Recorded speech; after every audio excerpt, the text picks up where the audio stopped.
In today's video, I'm going to show you exactly how to stop MailChimp billing step by step so you can pause your plan and avoid paying for a subscription you're not using. Whether you're taking a break from email marketing, testing another tool, or just want to reduce costs, this walkthrough will help you find the right billing settings inside MailChimp without wasting time. If this video helps, make sure to hit like and subscribe for more quick tutorials just like this. Alright, let's get into it. First, open your web browser and go to MailChimp.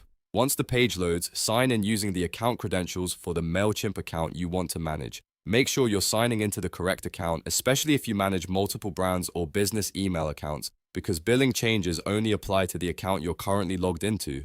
After you're signed in, look toward the upper right corner of the screen and click your profile icon. This opens the account menu, where you'll see several options related to your profile and account management. From the drop-down menu, click Account and Billing. This section is where MailChimp keeps your payment details, plan information, and subscription settings, so this is the main place you'll need to work from. On the Account and Billing page, look for the Settings tab and click it. Then select Manage My Plan. This will take you to the page that shows your current subscription, your billing details, and the available plan options for your account.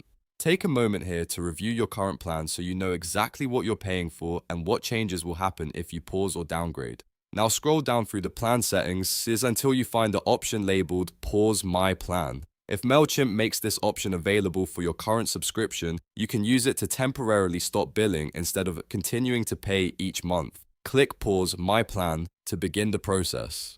Depending on your plan type, MailChimp may show additional prompts, confirmations, or a brief explanation of what happens while your plan is paused, so read everything carefully before moving forward. If you see any warnings about features becoming unavailable, take a moment to review them so there are no surprises later.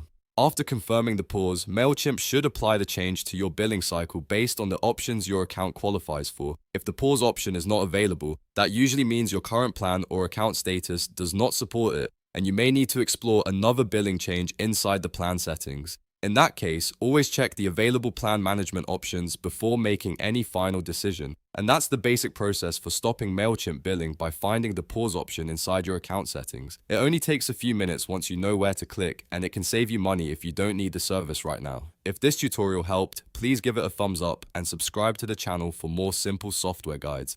Thanks for watching, and I'll see you in the next one.